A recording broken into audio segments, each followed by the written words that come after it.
મિત્રો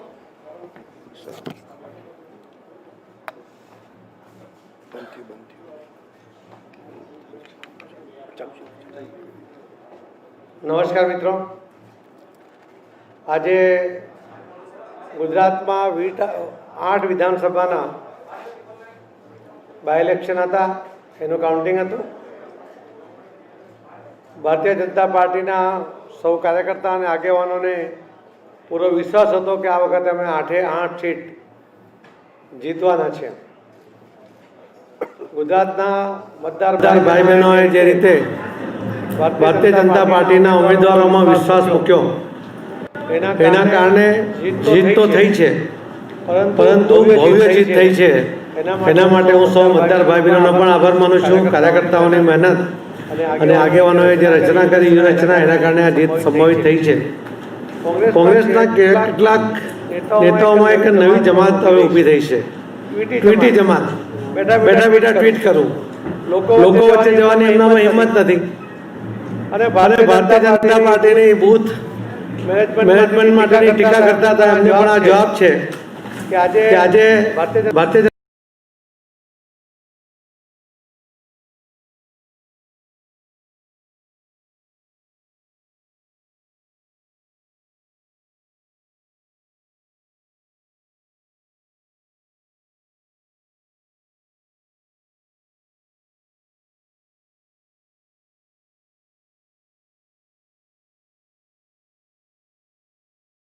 એમનું વલણ ખૂબ કૂણું હતું. ગુજરાત સરકારમાં આદરણીય મુખ્યમંત્રી શ્રી વિજયભાઈ રૂપાણી સાહેબે પણ ખૂબ લોકોપયોગી જાહેરાતો કરી.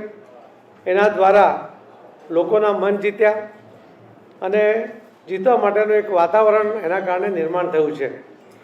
હું આદરણીય નરેન્દ્ર મોદી સાહેબનો, અમિતભાઈ શાહ સાહેબનો, વિજયભાઈ રૂપાણી સાહેબ અને એમની સરકાર, એમનો પણ આભાર માનું છું કે પાર્ટીને આ જીત સરળ કરવામાં એમના દ્વારા લેવામાં આવેલા પગલાં પણ મહત્ત્વના સાબિત થયા છે. આપ સૌનો પણ આભાર કે આપે પણ એક માધ્યમ તરીકે, એક જાગૃત માધ્યમ તરીકે લોકો સુધી દરેક મુદ્દાઓને પહોંચાડ્યા. એનો પણ ભારતીય જનતા પાર્ટીના ઉમેદવારોને અમને ખૂબ ફાયદો થયો છે. ફરીથી પ્રિન્ટ અને ઇલેક્ટ્રોનિક મીડિયાના પણ મિત્રોનો ખૂબ ખૂબ આભાર માનું છું. ધન્યવાદ.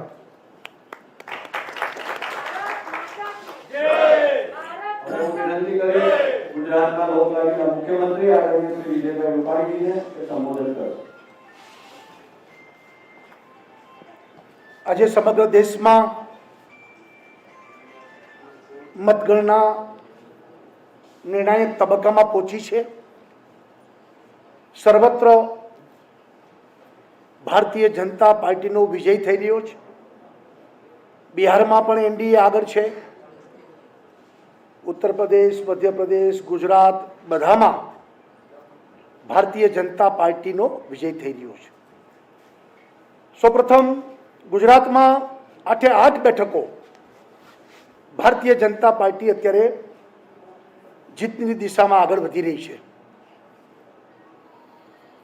ત્યાંના મતદારો એમનો આ વિજય છે, ગુજરાતની જનતાનો આ વિજય છે. ભારતીય જનતા પાર્ટીના પણ અનેક કાર્યકર્તાઓએ જે પરિશ્રમ કર્યો છે, એમને પણ ખૂબ ધન્યવાદ આપું છું. આ વિજયના યશમાં તેઓનો પણ પૂરતો હિસ્સો છે. આદરણીય વડાપ્રધાન નરેન્દ્રભાઈ મોદી એમના નેતૃત્વમાં ચાલતી દિલ્હીની સરકાર, એમના કરેલા કામો, એક મજબૂત નેતૃત્વ ભારતીય જનતા પાર્ટી પાસે જે પ્રાપ્ત થયું છે, એમાં લોકોએ ભરોસો રાખ્યો છે.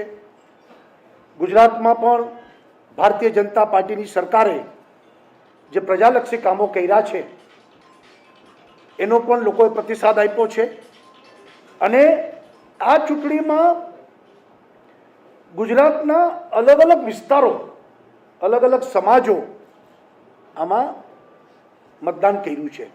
દાખલા તરીકે કચ્છની સીટ હતી, દક્ષિણ ગુજરાતની સીટ હતી, આદિવાસી બેલ્ટની સીટો હતી, સૌરાષ્ટ્રની સીટો હતી.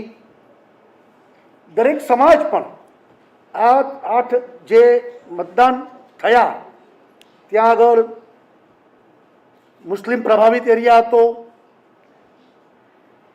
આદિવાસી વિસ્તાર પ્રભાવિત એરિયા હતો, પાટીદાર પ્રભાવિત એરિયા હતો, કોળી પ્રભાવિત એરિયા હતો. દરેક સમાજના આમાં પ્રભાવિત એરિયા હતા અને બધામાં ખાલી જીત નહીં, ભવ્ય લીડ મળી છે. ડાંગમાં આજે 30,000 મતથી અમે આગળ છીએ. ડાંગના ઇતિહાસમાં આટલી બધી મોટી સરસાઈ કદી મળી નથી. ત્યાં લોકોએ ભરી ભરીને મત આપ્યા છે દરેક જગ્યાએ. ખાલી ભારતીય જનતા પાર્ટી જીત એટલું નહીં, પણ કોંગ્રેસ કરતાં અનેક ગણા મત ભારતીય જનતા પાર્ટીને મળ્યા છે. કોંગ્રેસનો સંપૂર્ણ રકાસ થયો છે. અમુક જગ્યાએ તો કોંગ્રેસ એટલી બધી પાછળ છે કે એનાથી અપક્ષ આગળ નીકળી જાય છે. અબડાસાની સીટ ઉપર આ સ્થિતિ બની છે. તો એનો અર્થ એ છે કે પ્રજામાં કોંગ્રેસ ખલાસ થઈ ગઈ છે. મેં તે દિવસે કીધું હતું કે કોંગ્રેસની કબર ઉપર છેલ્લો ખીલ્લો ઠોકવાની આ ચૂંટણી છે. અને આ ચૂંટણી એ ટ્રેલર છે. આવનારી કોર્પોરેશન, પંચાયત અને 2022ની ચૂંટણીનું આ ટ્રેલર છે. એ ચૂંટણીમાં ભારતીય જનતા પાર્ટીની વિજય અને એ દિશામાં આગળ વધવાની ગતિ એ સ્પષ્ટ દેખાય છે. એટલે આ ચૂંટણી એક નિર્ણાયક તબક્કામાં હતી, નિર્ણાયક હતી. અને એમાં ભારતીય જનતા પાર્ટી પર પ્રજાએ જે વિશ્વાસ મૂક્યો છે એ વિશ્વાસને ચરિતાર્થ કરીને આવનારા દિવસોમાં ભારતીય જનતા પાર્ટી લોકોની અપેક્ષા, સપનાઓને પૂરા કરવા માટે કટિબદ્ધ બનશે. અને જે આદરણીય વડાપ્રધાન નરેન્દ્રભાઈ એમની ઈચ્છા આત્મનિર્ભર ભારત, ભારત માતા જગતજનની બને અને એ દિશામાં આગળ વધવા માટેનું પ્રજાએ મત ભાજપને આપીને એક પ્રોત્સાહન પૂરું પાડ્યું છે. અને એ અમે લોકોનો ઋણ અને એના આધાર ઉપર ભવિષ્યમાં એમની અપેક્ષાઓ ક્યાંય ઓછી ન થાય એની ચિંતા કરીશું. સાથે સાથે કોરોનાના સંક્રમણ કાળમાં આ ચૂંટણી હતી, એક નવા પરિસ્થિતિમાં હતી. અનેક વિવેચકોએ આ ચૂંટણીમાં મતદાન થશે નહીં થાય, ચૂંટણી કેવી થશે, એને બદલે મતદાન પણ ભારે થયું અને લીડ પણ ભારે આપી. એટલે એ પણ એક વિશેષ બાબત છે. અમારે દુઃખ સાથે આજે ઉલ્લેખ કરવો પડે કે અમારા સુરેન્દ્રનગર જિલ્લાના ભારતીય જનતા પાર્ટીના આગેવાનો ચૂંટણી પતી પછી માનતા હતીને એ બદ્રીનાથ ગયા હતા. 2 કાર્યકર્તાના અવસાન થયા છે. એમને પણ યાદ કરીને આજના દિવસે શ્રદ્ધાંજલિ આપું છું.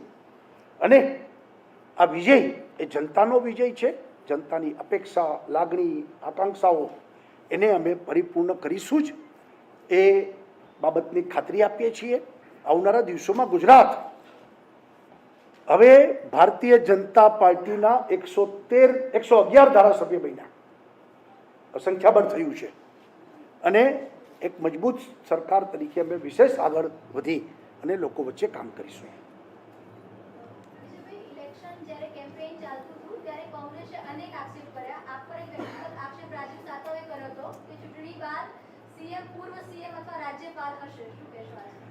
મેં એ વખતે પણ જવાબ આપ્યો હતો કે લોકસભાની ચૂંટણીમાં પણ આવા ડંફાસુ મારનારા લોકો હતા કે ભૂતપૂર્વ હશે ને ફલાણું હશે ને ઠીકણું હશે. ત્યારે મેં કીધું હતું કે તમે જેના ખીલે કૂદો છો એ કોંગ્રેસનું નેતૃત્વના અસ્તિત્વના સવાલો ઊભા થવાના છે. આ બધી ડંફાસો છે અને આ વખતે પ્રજા જાણે જ છે અને એને જ કારણે કોંગ્રેસની આ હાલત છે.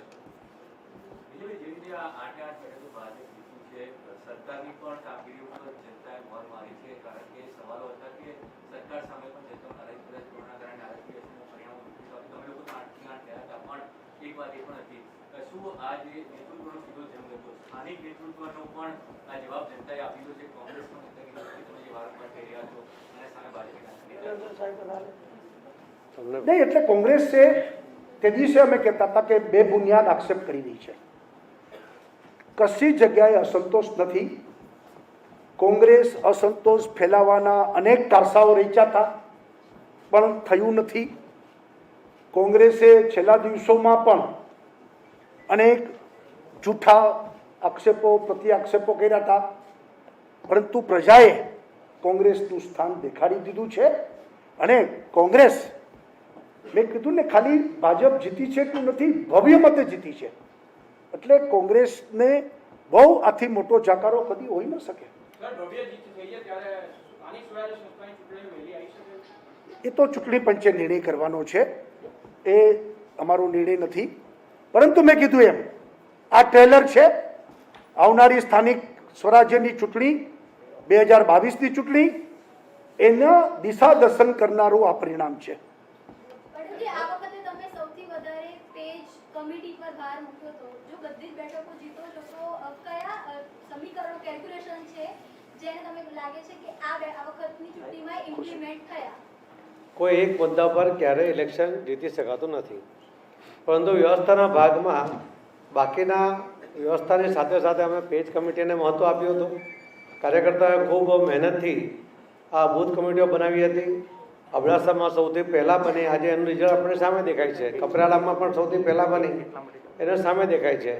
એટલે પેજ કમિટીનું મહત્ત્વ એ ભારતીય જનતા પાર્ટીના કાર્યકર્તાઓ સમજ્યા છે, એની પર કામ કરે છે. આવનારા દિવસોમાં પણ એની પર કામ કરશે.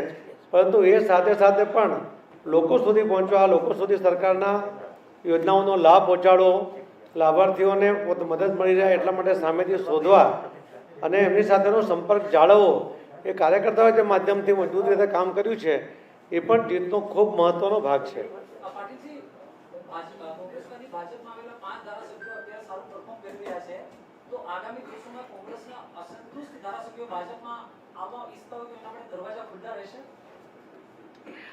આજે ઇલેક્શન હતું એ પૂર્ણ થઈ ગયું છે. 2022નું ઇલેક્શન આવશે ત્યારે અમારી પાસે પૂરતા ઉમેદવારો છે, અમે એમના દ્વારા લડીશું.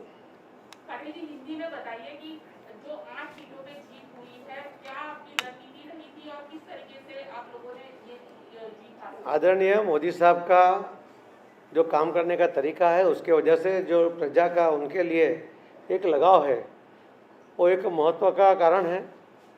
उनके द्वारा जो योजना बनी, उनका लाभ लोगों को मिला, उस लोगों को लाभ पहुंचाने में उन्होंने जिस तरह से एक सिस्टम बनाई, उसका एक बेनिफिट है.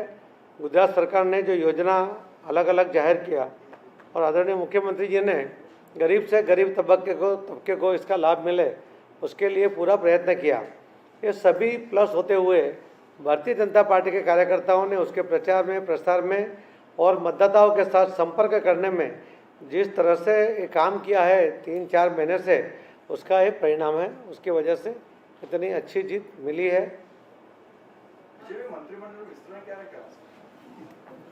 આજે વિજય ઉત્સવ ઉજવીએ.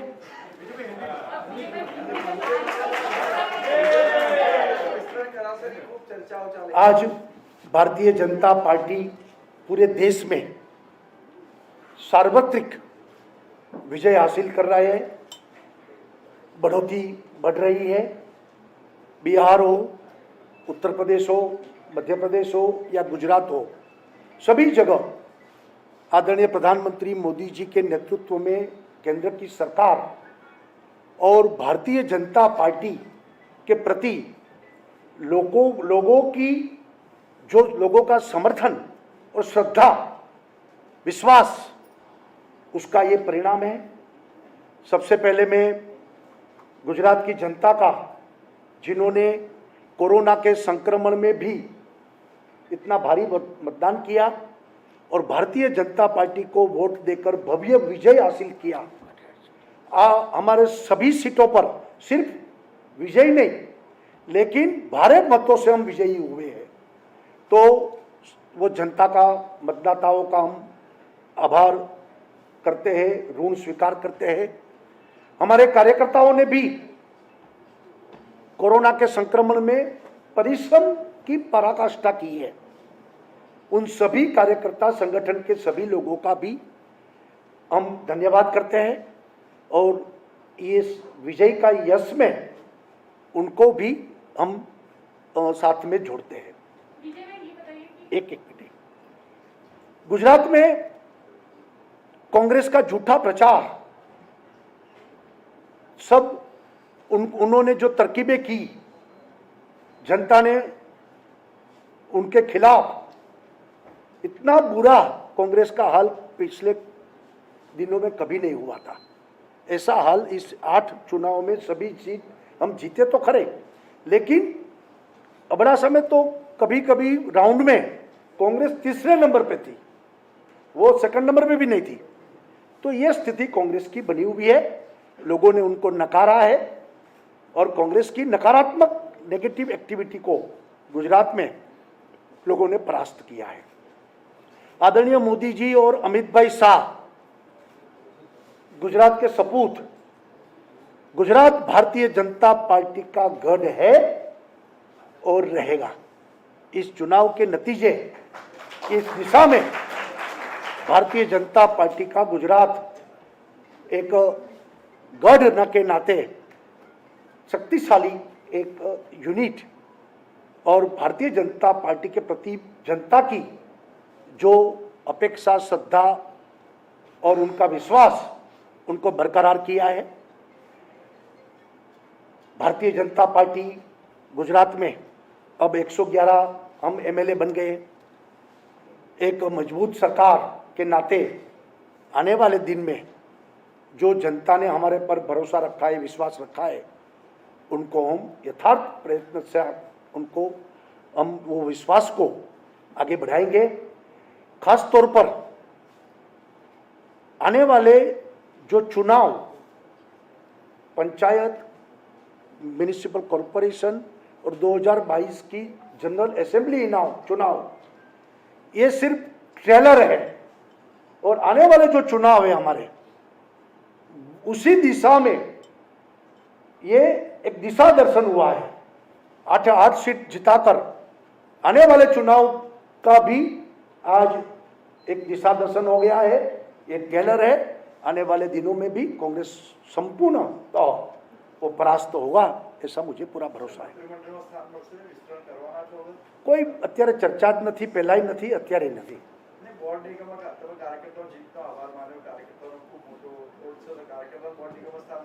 અરે ભાઈ, કાર્યકર્તાને જ મળે ને, બોર્ડ નિગમમાં બીજા કોને સ્થાન મળે? कांग्रेस के नेता उदित राज ने ईवीएम को लेकर सवाल खड़े किए हैं कि उन्होंने ट्वीट करके कहा है कि अमेरिका में अगर ईवीएम से चुनाव होता तो क्या ट्रंप हार सकते थे? देखिए, कांग्रेस की ये कायम पद्धति रही है।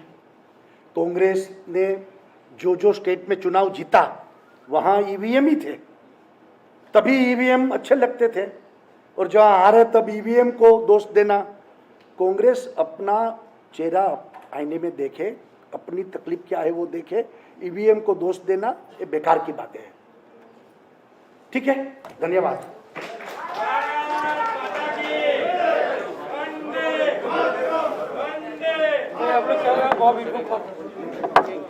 तो मास्क लगवा पड़े ना भाई।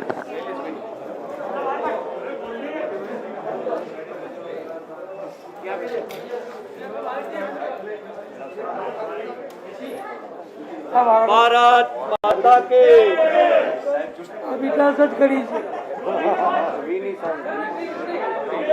ભાઈ, આ બાજુ આવી જાઓ, પ્રદીપસિંહ।